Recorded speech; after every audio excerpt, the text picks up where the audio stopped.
Welcome, ladies and gentlemen, to a new era in our podcast. I am your host, as always, Chad. Joining me is my glorious co host, Marcus. And tonight we start a new nights of new headsets, new microphones, new gear. So if there's any issues with the audio, we will hopefully adjust and adapt as we go on. Um, I hope everything is going well. We've experimented a few times. I know the audio is working. I'm looking for balancing. If the show sounds truly terrible, it won't go up. So it's just kind of how we are at the moment. But Marcus, welcome to the show. How the hell are you? Good, man. Good that you coming in loud and clear. This is gonna be a good one tonight. It's weird because my other headset only had one ear, so like I could always hear everything more normally. But this one has two, so like both my ears are now covered, and it sounds interesting. I'll have to get used to it. So last week's show didn't make it to air. Why didn't it make it to air? The audio was crap. I've been seeing comments for weeks now. Our audio sucks, guys. I know. It's not like I haven't been trying. I just didn't want to drop $100 on a headset that I didn't need to, and I had other headsets here, but none of them would connect to OBS. So I went out and got a Turtle Beach.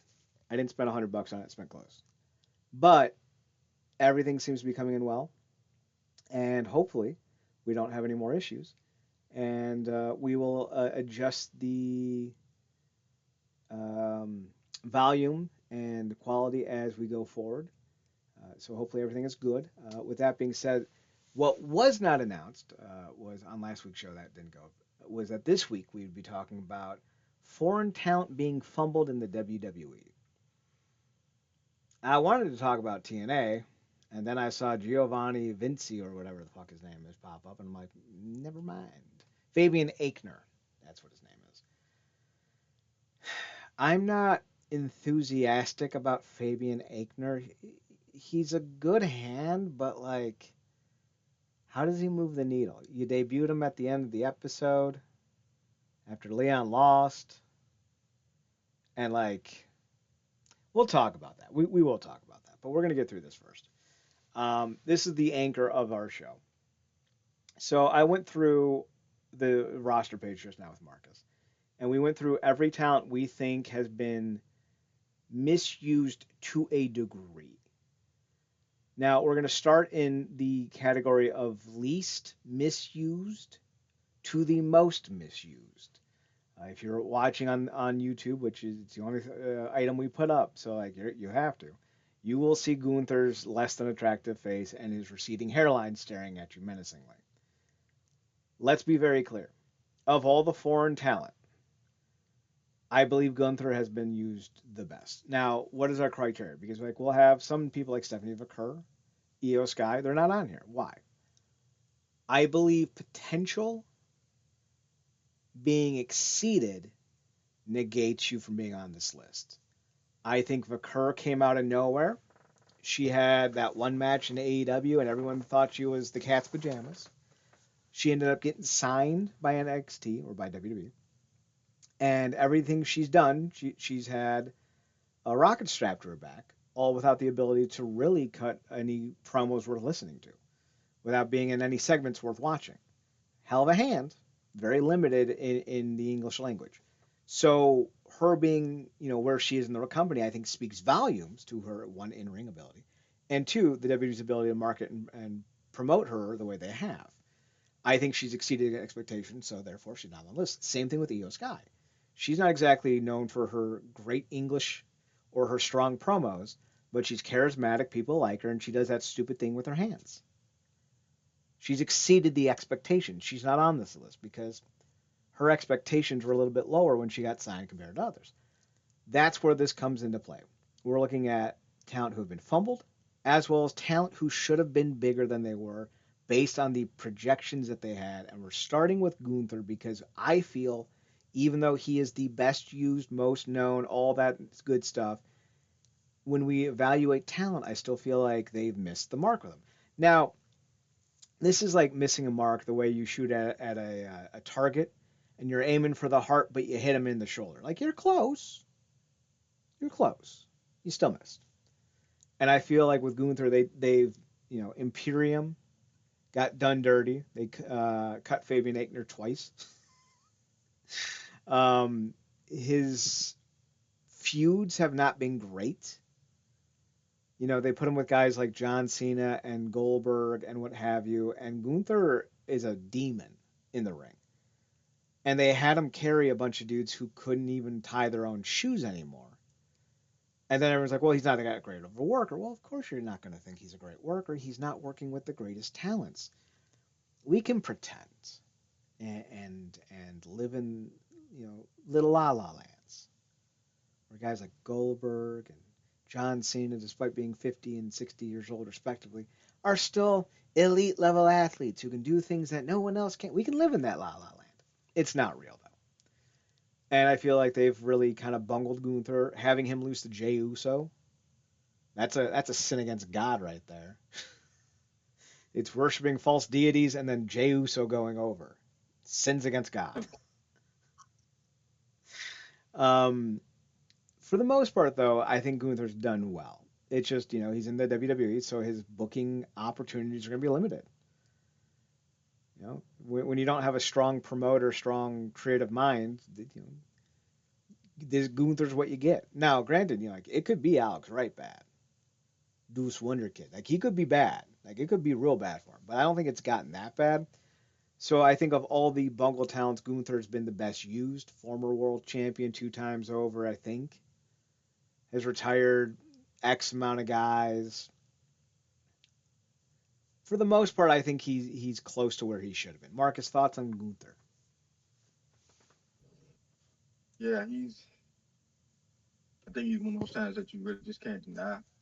And I think him obviously dropping that weight and getting in a certain form of shape also helped obviously aesthetics, but it didn't tone down his style or his aggressiveness. So, it's not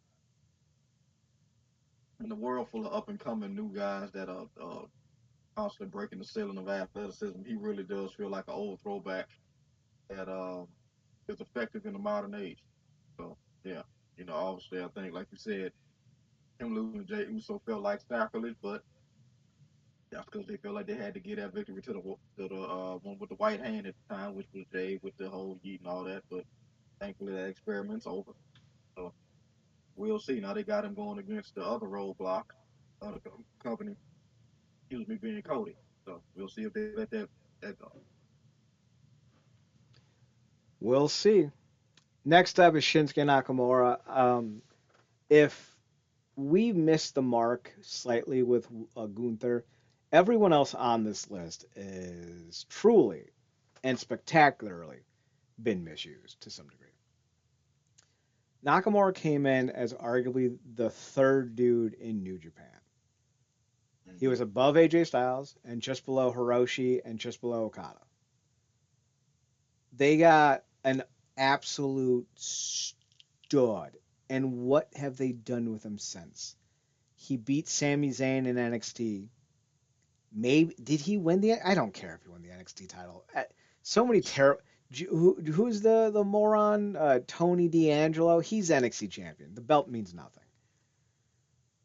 Nakamura never headlined a WrestleMania. Hasn't won a world title. He, I think, won the U.S. title and maybe the Intercontinental title. He hasn't had one match aside from that Sami Zayn NXT match that anyone would truly say is a certified banger. And he has spent the better part of a decade just kind of doing nothing. And for some reason, he's still on the roster. Now, we're past the days of Nakamura going out there, putting on a 35-minute classic where he's kicking the shit out of people. Those days are done. We could still get a Minoru Suzuki level 4-star, you know what? I'm glad I watched that kind of match from him. I still think we can.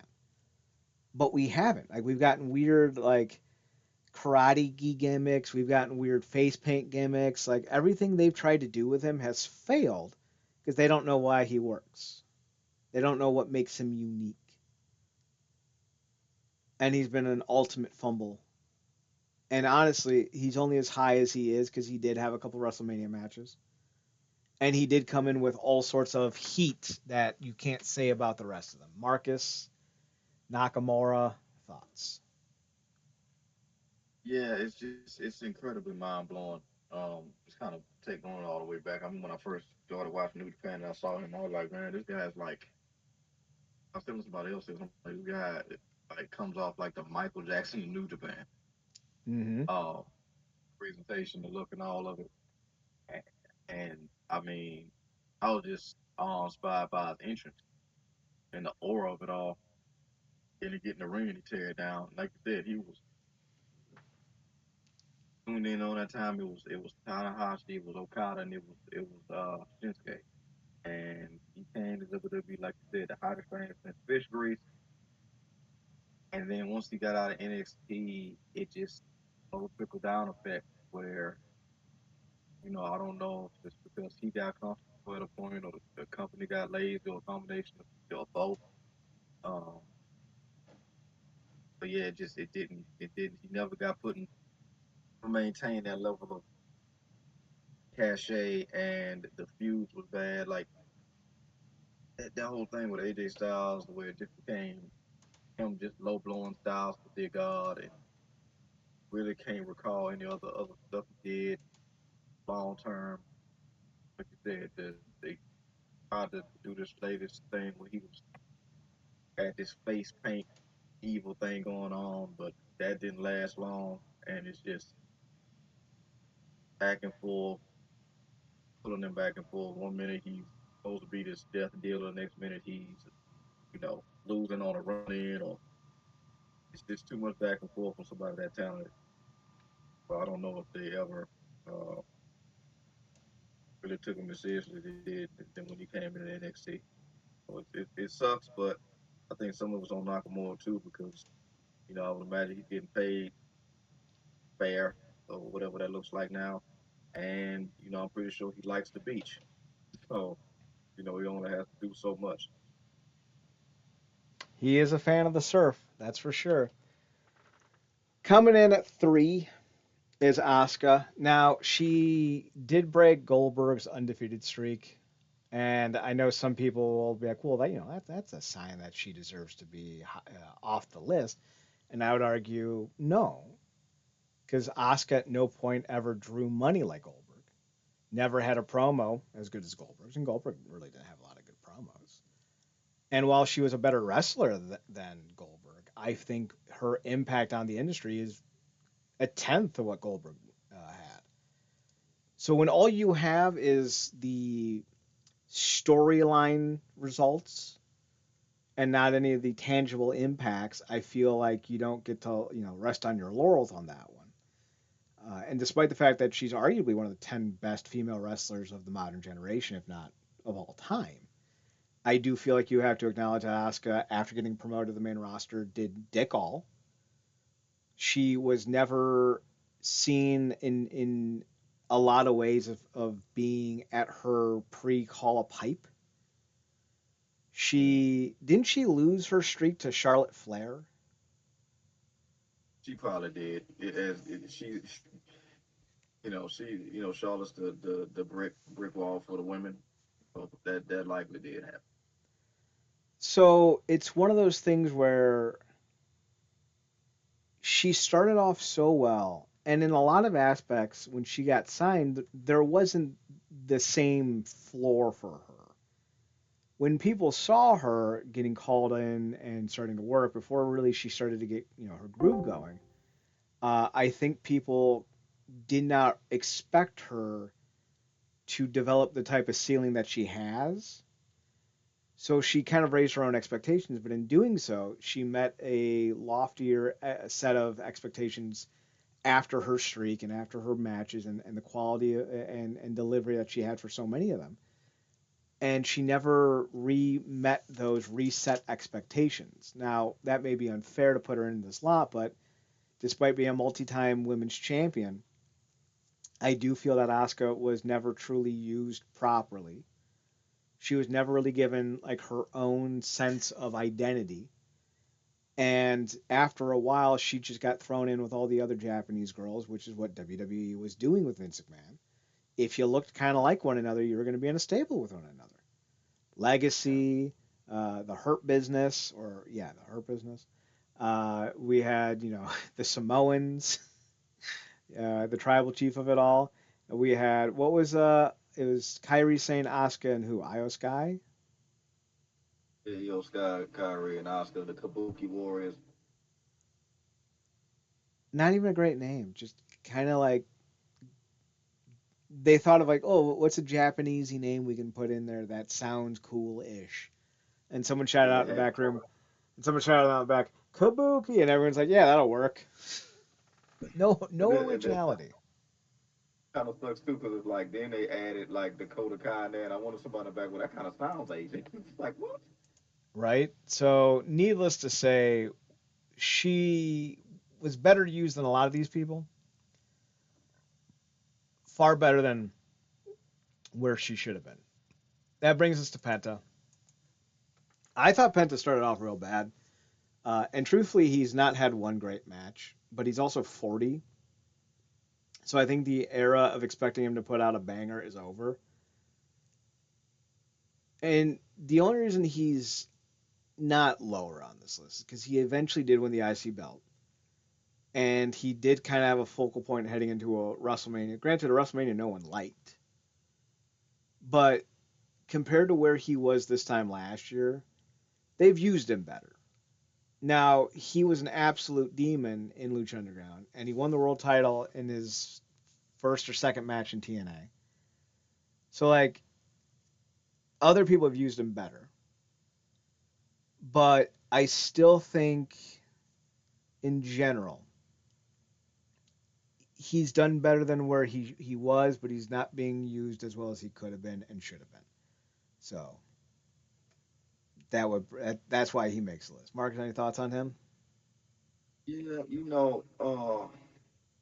I think we both uh have seen better.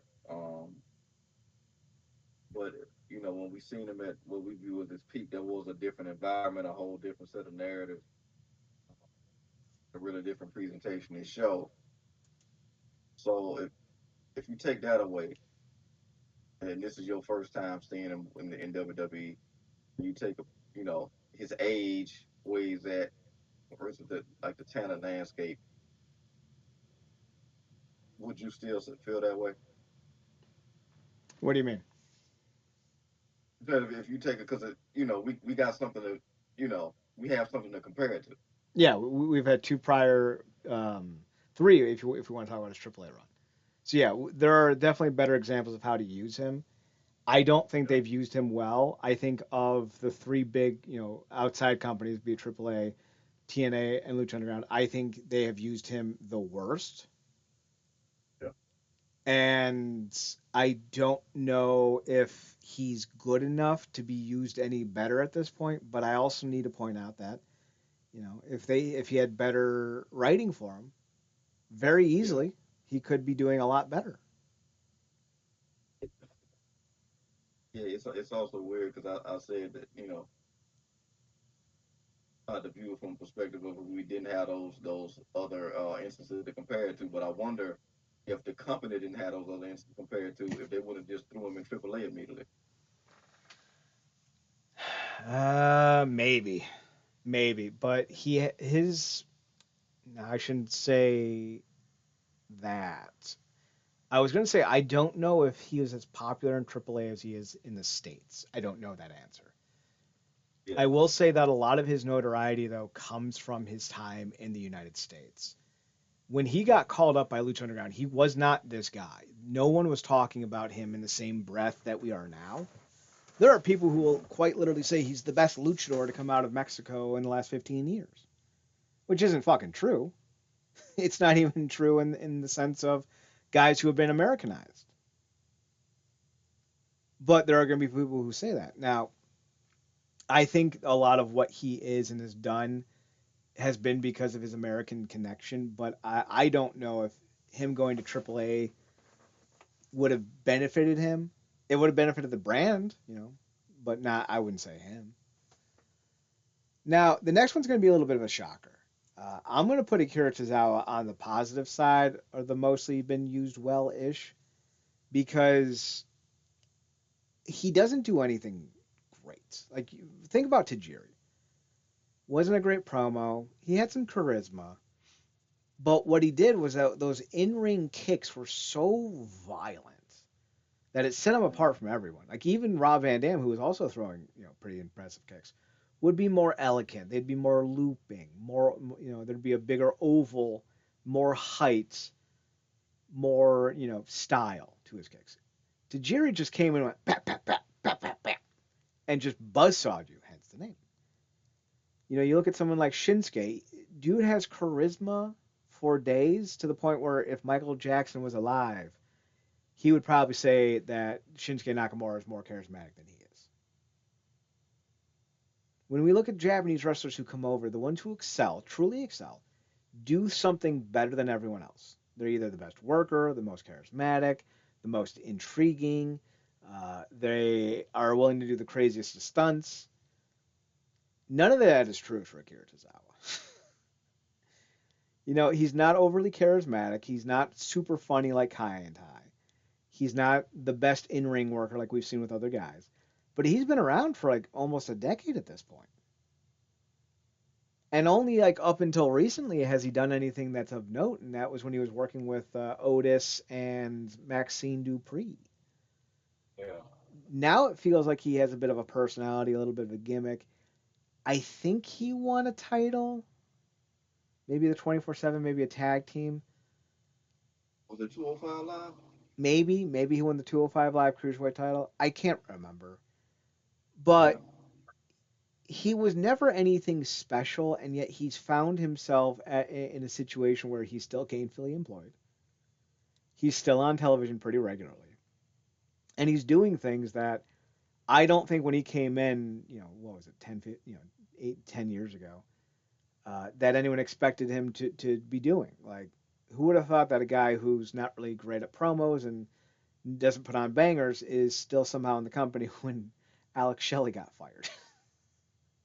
Yeah, it's he works within that happy medium of when they kind of need somebody to kind of do anything, particularly on the silly side of things. Um, and that group that they put together with him and Otis, that works to a point. Um, and he's actually talented when they let him go. Real quick, because you put to the jury and fond memories of the jury, particularly on the game. To your knowledge, was that our first instance stateside of the mist? Stateside, no. I remember Great Muda doing it when he was doing tours in early WCW. Gotcha. So Akira has won the 24/7 championship 16 times. So, like, watch out, Ric Flair. And he was the Cruiserweight champion one time, and he also won the NXT North American Championship Invitational. So, not bad for the former Dragon Gate Brave champion. Not bad indeed. Next up is Julia, a more recent name to this list. And quite honestly, I'm torn on where she should be because I think she did win the NXT Women's title. And I know she won the WWE Women's US title, right? That's the stupid. I fucking hate this company. Um, You was yeah. But, like, when it comes to Julia, I feel like she came in almost set to be the next big thing in the States. She's Japanese and Italian. She looks like she does, like Jesus. She has charisma. She can cut a promo in different languages. Like, even if her English is ass, which I don't think it is, like, there's a lot there. Plus, she's one of your until she joined the WWE, and this is twofer. This is twofer. I really thought the conversation between who the best in the world is as a female wrestler was between Julia and Jordan Grace. And now they've both been neutered so hard, I don't even think they're in the top 50. ooh, Honest to God. Here, it's the comparison I always like to make. It's easy for a lot of sports fans to kind of understand. And let's see, if you put Michael Vick in Peyton Manning's offense, Michael Vick would die. If you put Peyton Manning in Michael Vick's offense, Peyton would die. Yeah, That's because you're taking away the skill sets that make them unique. Michael Vick was great because he could, same with Lamar Jackson. He got out in the open and he could, um, I can't think of the word. Well, yeah, run obviously, but he could yeah, create in movement. Like he could change how things are going with how he was moving. Um, I can't think of the damn word. He could adjust on the fly. Essentially, he was adaptable. yeah.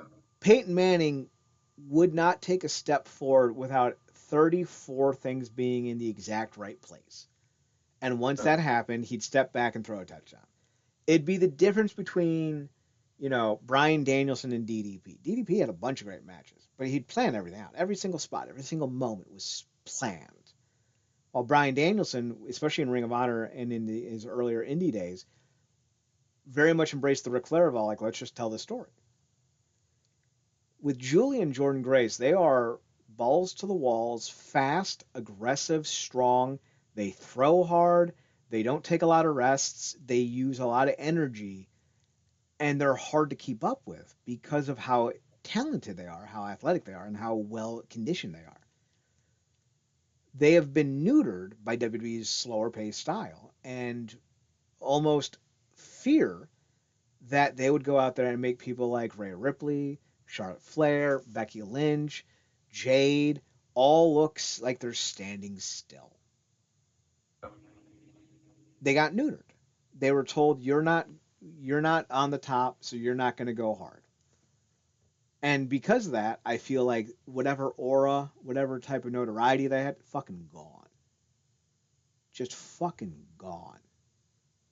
And I think Julia's been the most, you know, affected by that because she came in ready to be the face of the women's division, and now she's been lapped twice by Stephanie Vaquer, who I don't think is on her level.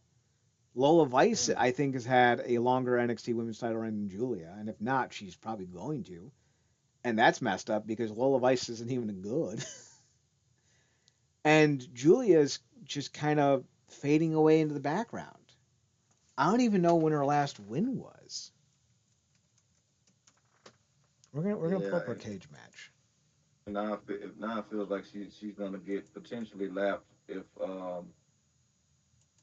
by Kiana James if they break them up. 'Cause that's not helping her. That's not doing her any favors either. It's funny because it felt like when they brought her and Stephanie in, like they had like one A and one B for them. Mm-hmm. Mm-hmm. And for whatever odd reason, they just look like okay. Stephanie has more sex appeal. She got more the ba ba ba boom. She got this maleficent look to her, and we can market that more, and we can like I say, I don't know exactly what Julia's English is, because God forbid she talks, which is why they put her with Kiana. But again, talk about this all the time with WWE. If they don't see it for you like that, even if you are Jordan Grace, you're just not gonna get the look. You're not gonna get the momentum. You're not gonna get the matches, and it's gonna hurt, particularly if you already dialing it back. And the fact that what you just said, the fact that those two had a match, and they told both of them that like they got in trouble for the match they had. Mm-hmm. So I mean, it's really it's bad. Like you said, McKay is pretty much laughed at twice, and she has had two of the most forgettable U.S. women's title reigns. Like to the point where it felt like Selena had a better title reign, and she took the title off Selena. I was like, they really don't know what to do with it. She had one like match of the year banger with Stephanie NXT, and never kept any of that momentum because they lined her up like they lined her Stephanie up like Pokemon starters and went with Stephanie. So I looked it up. Julia, since the third week of January, has won twice. So that's their situation right now with her. We're gonna clip on a little bit more. Tyler Bates on this list. Dude got signed when he was like 20, right? And he is now, how old is he? He's now 29. So he's been in the WWE for close to a decade. Triple H called him the future of the company. I think they even had like a little like handshake thing after he won the what the fuck was it called, the UK title or what have you. And he hasn't done shit. He hasn't done shit. There's been years where he hasn't wrestled 20 times. The WWE does not want this man, do not want to use him, and they're just going to keep him on the fucking roster until he retires. Because they'd rather no one else use Tyler Bate than let him go anywhere else. In 2018, he wrestled 107 times. In 2025, he wrestled 23. Now, I don't think that's all injury. I just don't think they give a shit about him. Whole months he's not even on television. He's a Yeah, decent promo. He's not great, but like he's a decent promo. I think of all the British influx guys, all the European talent that they, mass produced and signed in 2017, 2016, 2018. I think he was probably the best wrestler, the best athlete, but the least impressive promo. yeah, But like still, I'd like to see more, but we're not going to. This is who he is. But he'll resign. He'll resign because he'd rather have a guaranteed paycheck, or as guaranteed as a W paycheck is these days, than go back out, earn his money, and refortify his legacy. yeah. That might be our next. That Talibate might be a good uh avenue into another show to talk about like people that was like big in other instances of the company, but for whatever fine reason, when they came into the main roster, it just like he was the man in NXT UK. He was.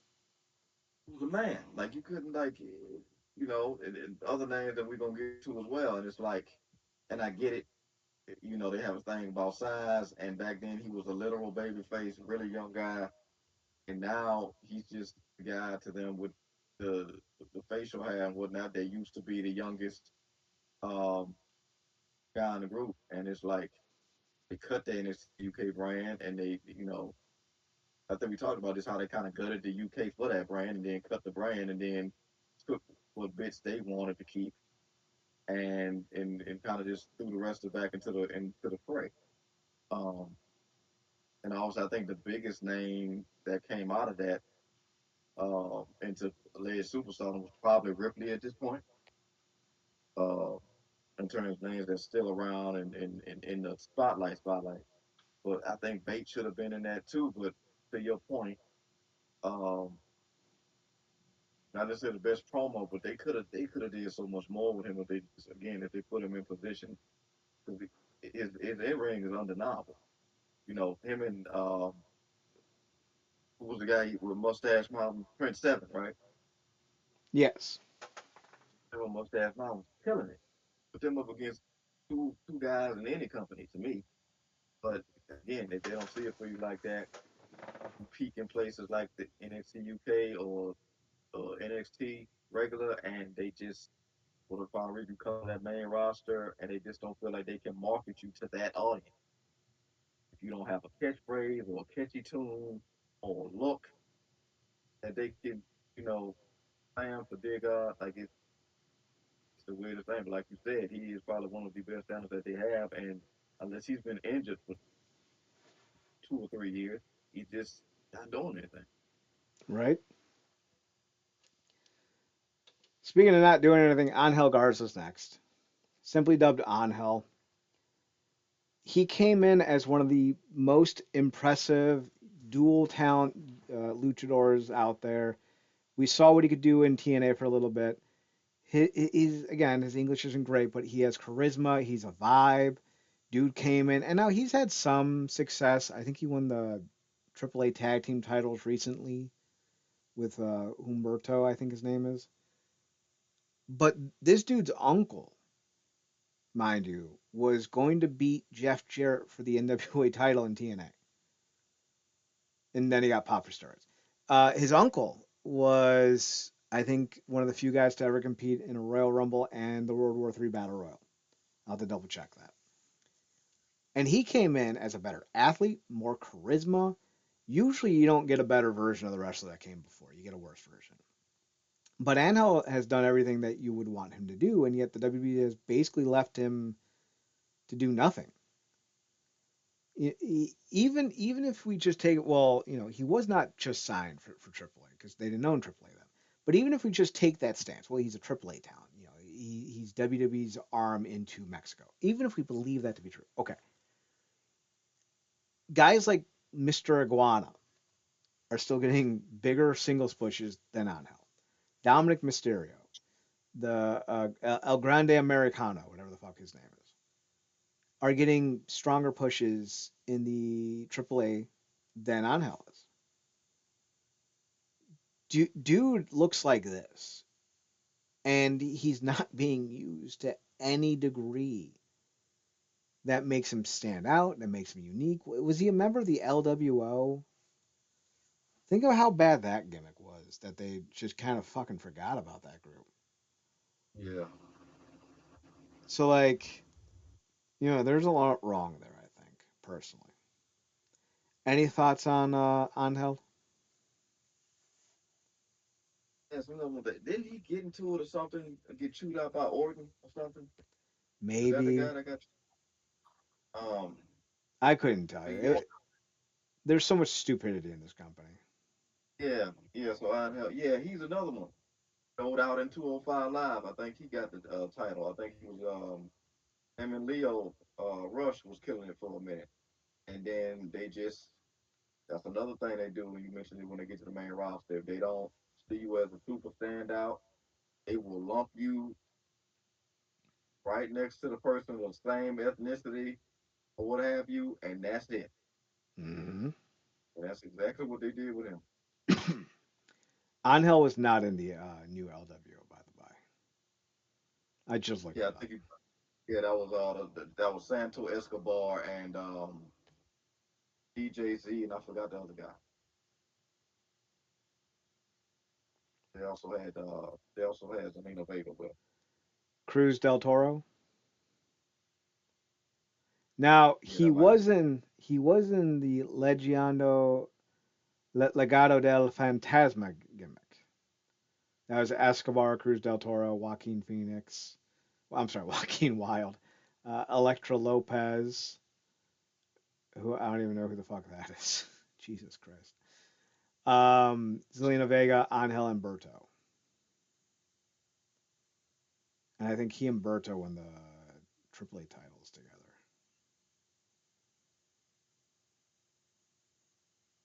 Yeah, Angel Humberto, AAA. Could be so much more, but they refuse. Moving on to the more egregious ones, Ray Phoenix. There was a time that if you were coming up in Lucha Underground TNA era, 2016 to about 2020, even a little bit into AEW, there are people who would say that Ray Phoenix was the best luchador in the world. Again, still incorrect, but that one was closer to the truth than not. The best luchador in the world during that time is on this list. Don't worry about that. Ray Phoenix was a stud in Lucha Underground. He and Penta were the backbone of TNA's tag team division alongside the LAX. They were severely underutilized, but still better utilized in AEW than either one of them have been used in WWE. He then decides that he's going to play hardball, either because of Conan or not. Basically, costs himself his job in AEW, goes to the WWE, and for the better part of his tenure, has been nothing either more than an enhancement talent or just a guy, which I think is even worse than an enhancement talent because there's no guarantee that you'll get on the show as a guy. If you're getting beaten up, you're still getting paid to get beaten up. Rate's still the same, whether you win or lose. Rate's a lot lower if you're not being used at all. Ray Phoenix, I think, will go down historically as one of the few people who truly ruined his career by going to WWE. You look at Shinsuke, he was pushing 40. He really wanted to move to the States in 2016. I'm not going to read into why. And he had done everything he was going to do in New Japan. He could have gone to All Japan or Noah and helped rebuild one of them, but he didn't want to be the guy anymore. He wanted to be someone else. He wanted to be, the American Surfer guy. Waves aren't as good in California. I'm sorry, waves aren't as good in Japan as they are in California and Florida. So yeah, I get why. Phoenix, I don't get why. He's done nothing. He's not making any moments. He's not improving his legacy. And I know the whole game at the end of the day is about making money, right? I get that. I understand that. I respect that. I'm of the belief, though, that if you don't improve your legacy wherever you go, then you went someplace that made you worse. Everything should be about improving the historical view of you when you retire, period. And I think Ray Phoenix made the mistake of going to AEW. His tag team run was fine, but it wasn't anything to write home about. He got lapped by a few other guys. And I think going to WWE has all but solidified that this dude used to be someone worth talking about, and now he's just someone we used to talk about. Marcus, any final thoughts on Ray Phoenix? It's just, man. Do we know if he speaks about the same English as his brother, right? Kind of a quality. He's a little bit better, but he's still not going to sit here and cut, hard times or drop a pipe bomb or anything. Yeah, it feels like they did a similar thing between the brothers that they did with Julia. They looked at Penta and was like, okay, because they feel like they just copy and pasted what they were doing with Penta with Phoenix with the entrance and all that, but they just found Penta more marketable. He was getting over more with the crowds, particularly with the Sato Mato of it all. And Phoenix didn't necessarily have none of that. And if they were never going to pair him, it's just, oh man, just one of those things. I think, I wonder, do they have him going to AAA as well, making an appearance? I don't think so. Let's see. Ray Phoenix. Birdman.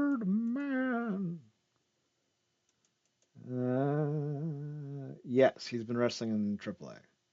He's had Yeah. 4 matches this year, and he's had 2 matches last year. So, like, not really. He's wrestled 15 times this year.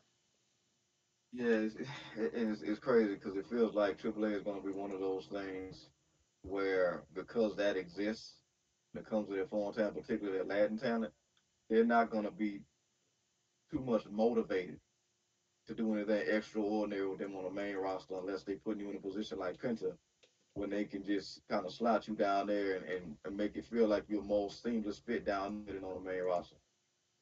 So as talented as we know Phoenix is, again, another talent, not too dissimilar from his brother who was thriving in a place like Lucha Underground.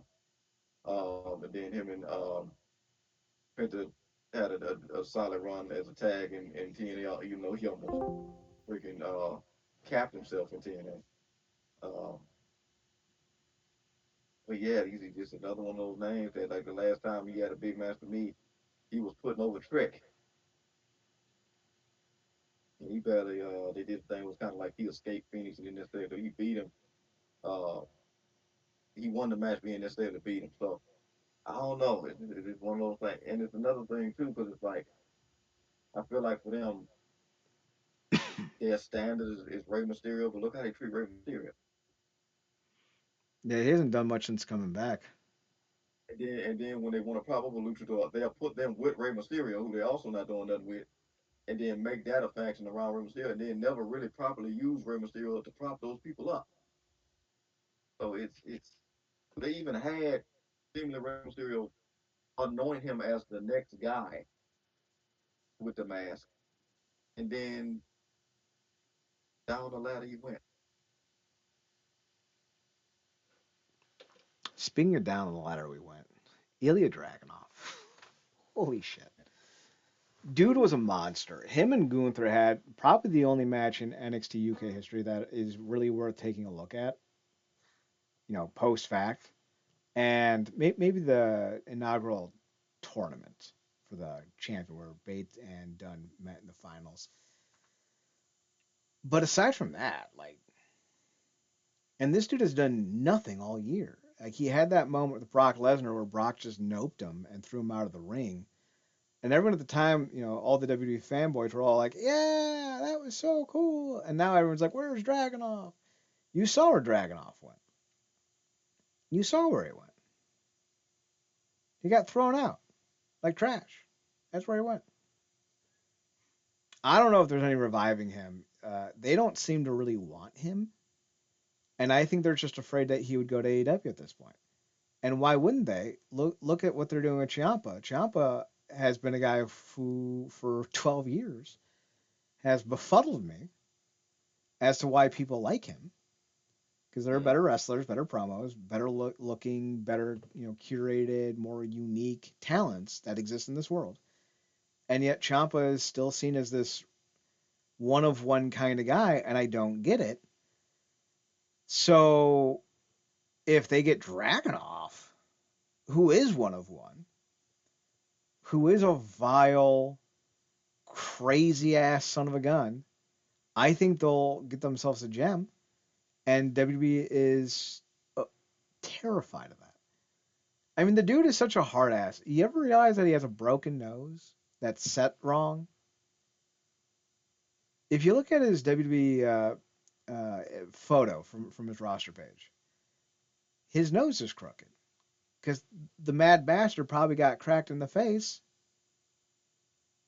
and decided to reset it himself, which is what a Mad Bastard would do. So, like, Yeah, could you imagine this that man in AEW? just go check out some of his workouts.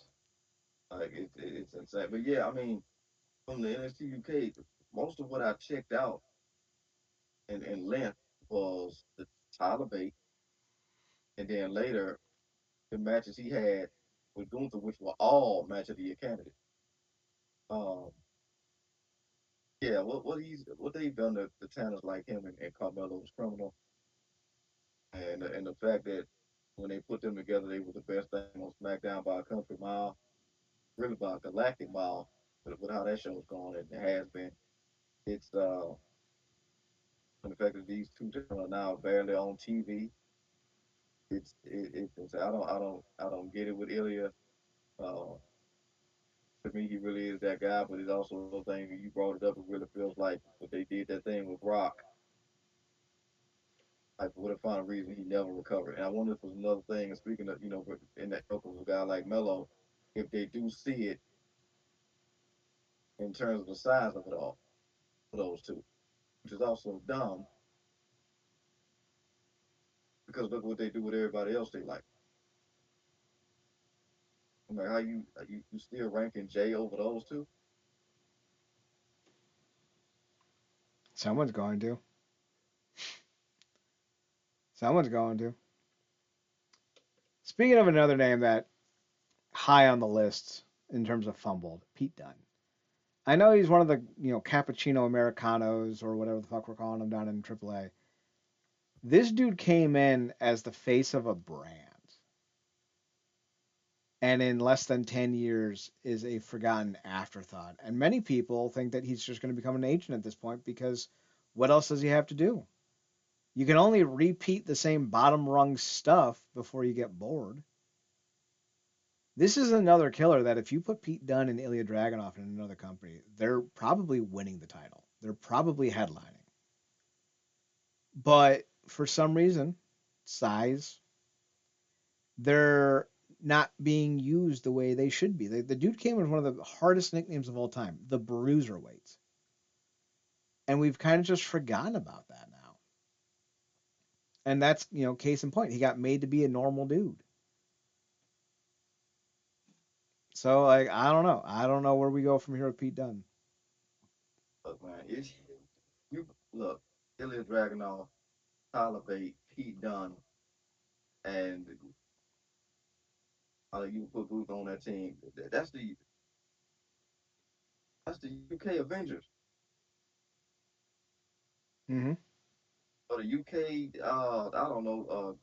You know, hit squad or whatever you want to call it. Those guys against anybody in the world in wrestling. Anybody, stateside, overseas, you name it, work anybody.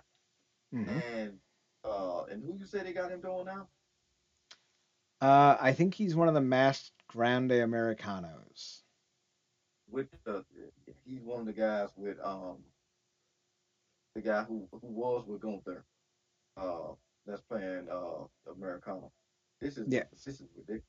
This is ridiculous. But and the sad part is, I think that we talked about it before the show. If these guys weren't doing that gimmick, they might have been in the last releases. Yeah, honestly. And But look what they took Pete Dunne from being another just like Ilya, absolute savage as the bruiserweight, could go toe to toe with anybody, hell of a thing song. The naming him Butch to the point where they had to get him back to Pete Dunne, re-debuted him, and then he fell off the map again. Only to resurface that this is criminal. What they doing to guys like that? we're not done yet. Two from the bottom, almost. Now, I think of all the talent on here, he's probably the least talented. But you sent him to Noah, and he got over somehow. He got over, and he had all those momentum. He's 7'4". He's gigantic. He is unique, and he was having some decent matches. Nothing to write home about. If you were like, give me a match to show me what pro wrestling is. I've never seen a match before. Give me one that defines pro wrestling. Almost wouldn't make the first 3 million I'd give you. But if you're a wrestling fan, he gives you something new, gives you something unique. Came in off his run with Noah with all sorts of hype. He was a tag team champion in Noah. He was coming in ready to go. And everyone and their mother said if he's getting pulled from Noah, it had to be because he was going to get used in the WWE. And was he? No, no, no. He wasn't used in the WWE. I can't think of the last time he's actually been used. This man is legitimately as big as anyone that has ever been in this business. And for some reason, the WWE are afraid to use him. He's not unsafe. And I want to be very clear: the WWE doesn't care if he's unsafe. And I know this for a fact because they promoted and ran the Great Khali for the better part of a decade. And this might shock you, but the Great Khali legitimately killed someone in the ring. You gotta And get out of yet, my head. I will not. And so, watching this cat, who is as good as the Great Khali has ever been, truly better, has not done anything meaningful since he left Noah. He wrestled 4 NXT house matches. He was in a Triple Mania Battle Royal, and he wrestled in the Rey de Reyes 2026 qualifying four-way, where he lost to Ethan Page. He didn't lose to Ethan Page. Where Ethan Page, and El Hijo de Dr. Wagner Jr. lost to El Grande Americano. That's it. Since leaving Noah and at the end of January of 2025, he has wrestled a total of 5 matches. That's it. Now, I don't think he's Kevin Nash, right? I don't think he's the Giant. He's not Mark Henry. He'll never and should never be a world champion. That's not. He can't go like that. But a tag team champion, you put him up there with a tag team that knows what they're doing. He could have a decent match. But the fact that he's gone from 72 matches in 2022 to 13 over the last 2 years, unfucking conscionable. Any thoughts on almost? Yeah, well, I said told you to get out of my head. I was gonna ask you before you dropped it now. Like, do you think they look at him as Black Khali? No, because they used Kali. I was just gonna say, oh man, they gave him a whole world title, run with arguably their guy, the company man, Undertaker, all them years back. They had him attack Cena, all that you name it, and obviously far more limited. And they sent almost to Noah, if I'm not mistaken, to get better. and then pulled him, and now not using him. I'm like, I don't. It's that's ridiculous. Because what would you rank him against guys like Braun when he was feasible as a talent? As far as talent goes for Omos, or just how he was used. In terms of big men, if you had to pick one, Braun when he was you know most suitable, and then almost now, what would you who would you pick? I would go with Braun only because Braun had some moments, man. Yeah. Flipping over the ambulance, like Mhm. they made him seem like a real threat. Now they didn't capitalize on it, and you know that's ultimately his greatest story is that he's what could have been, not what should have been. So he definitely had a better run than Omos, and I think he's a better worker than Omos, but negligibly. We haven't seen Omos really let go in 2 years, so I don't know how good Omos is. I really don't, and that's kind of the problem. They refuse to show us. Now he might be so terrible that there's no point, and if that's the case, then let him go. Let him go find something he'd rather do. Otherwise, what's the point? I really don't know. That takes us to our final guy, Dragon Lee. I can't think of a more poorly used foreign talent than Dragon Lee. People erroneously throw out, oh yeah, you know, so and so is the best luchador of the last 10 years. Oh yeah, yeah, yeah, but they're often wrong. They're very fucking wrong. Dragon Lee, part and parcel, is the best luchador out of Mexico since Mystico.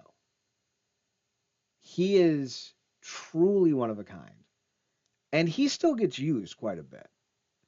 You know, over the last 5 years or so, he's wrestled roughly around 40 matches a year, which is kind of norm now for the WWE. So like he's still being used quite a bit. But at the end of the day, he's not doing anything. I think in his time in the WWE, he's won what one set of titles. That's it. He won the Speed Championship. He won the North American NXT title, which is a nothing title, and then he won the World Tag Team titles with AJ Styles. Did that help him launch into a new stratosphere, tagging with AJ Styles? No. Did he go from being the star of CMLL and New Japan and having banger after banger? Yeah. Did he go from that to being just another body on the WWE roster? Yeah. Significantly fell off. Now he's still tremendously talented, but I can't think of like this. Like, they've been looking for their next Mexican star for God knows how long. He's a decade younger than Pentagon. He's infinitely more athletic than Ray Phoenix. He's got a better look than Rey Mysterio. And this cat can't catch a break. I don't know what this company's looking for, but it ain't talent. It's not making money. Because if it was making money, Dragon Lee would be the face of a brand. I am Yeah. constantly flabbergasted that this man is so marginally used. Yeah, I might have spoke prematurely. Maybe I think it was. I think I said Rey Mysterio anointed Phoenix, not Phoenix. Um, What's up? I think I said I want to say I think I spoke prematurely and said Rey Mysterio anointed Phoenix, but I think it was Dragon Lee that he ended up anointing. Um, Oh, it may have been Dragon Lee that Randy yeah, Orton was annoyed by. yeah, I could see that. When you're that talented, you're going to piss off people who are never half as good as what you thought you were. yeah, yeah. I think he got anointed, and it's just like it's this weird thing. That's another situation where they send luchadors. Um, they don't know what to do with them. They'll just put them with Ray for a little bit, see if they break out or whatnot. Not really doing anything significant to have Ray elevate them, besides maybe have a couple tag matches or have him put him over on the mic, and then not really do nothing. With Dragon Lee was the ace in the juniors division, um, in New Japan, Mm-hmm. putting on bangers with my guy Kushida and Hiromu Takahashi, and stealing the show on them big cards. And like you said, killing in CMLL, and then they come here, and it's like, well, it was just another guy in a mask. And I feel like they don't really see any of the huge difference between a Kalisto, a Phoenix, secondly, um, a Lindsay Dorado. They don't see. Now, ironically enough, over at AEW, feel like they damn near got all of those guys. Because they got a lot of mass guys over there too, but they use them better. It feels like it is weird. It is weird the way they it's yeah. I don't know. In terms of him and Phoenix, like I said, I think the Dragon League held it to me because, like you said, CMLL went to Mexico, and then he was killing in New Japan. I want to say he was a champion in New Japan, but yeah, I just it's another one of those guys. Like you said, they've been looking for their next Rey Mysterio for years, and it feels like the way they felt about it, or how they taken it, like that is his son, Mm-hmm. and ain't got nothing personal here against the kid, but that is not it. Not it. And yet, Dragon Lee will linger at the bottom of a card, eating losses left and right, and Brock Lesnar's back. So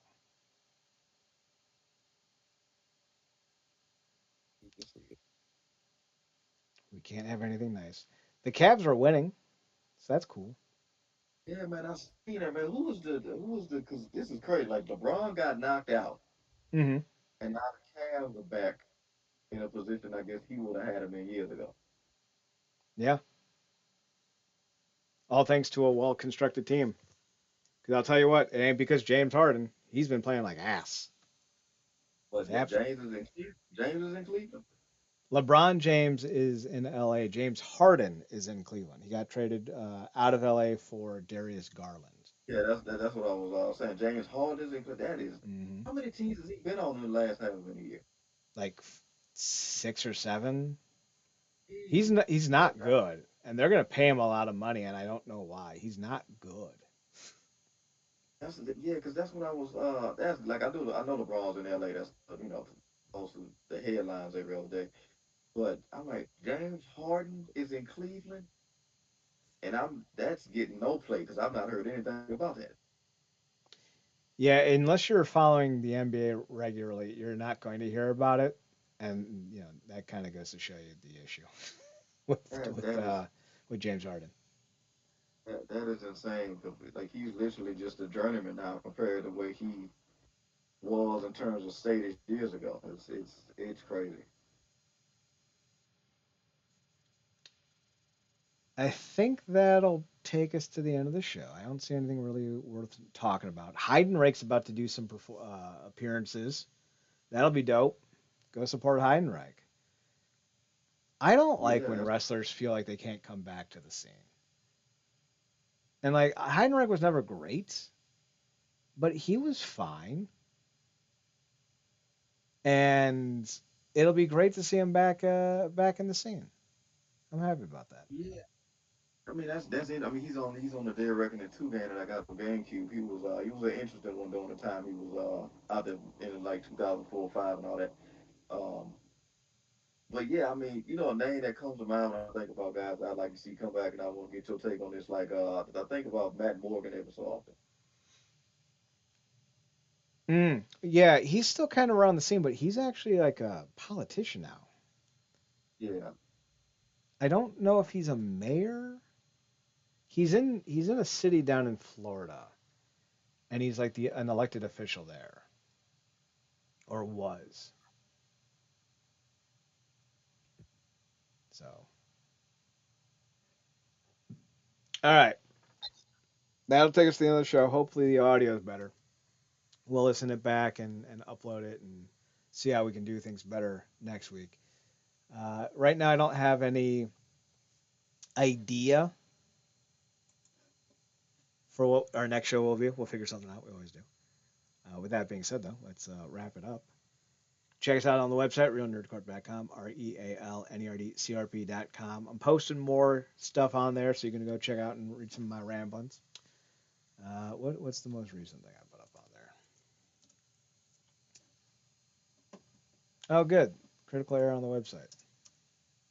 Oh yeah, I saw that. I thought that was something off my internet earlier. No, I'll have to contact GoDaddy about that and figure out what the hell's going on there. So check us out on the website when it's back up and running. I'll figure that out tomorrow. Twitter, NERDCRP. We are on our personals. Actually, we're on twitch.tv and youtube.com at Wrestling Underground. Marcus, you're on Twitter at Paradox Kid, PARADOXKID. You can also find him on his other podcast, The True Penny Show. TRUEPENNYSHOW. Check him out there. You can find me on mine at Chad Nerdcorp, CHUDNERDCORP, and on the Instagram at Chad's photo at CHUDSPHOTOHUP. We'll be back next Tuesday. Well, we'll record next Tuesday. We'll upload it by Wednesday for another edition of the Wrestling Underground podcast. For Marcus, I'm Chad. Thanks for tuning in. Thanks for checking us out. Thanks for giving us a chance. Remember, as always, to watch more wrestling. Marcus, take us home. Good night.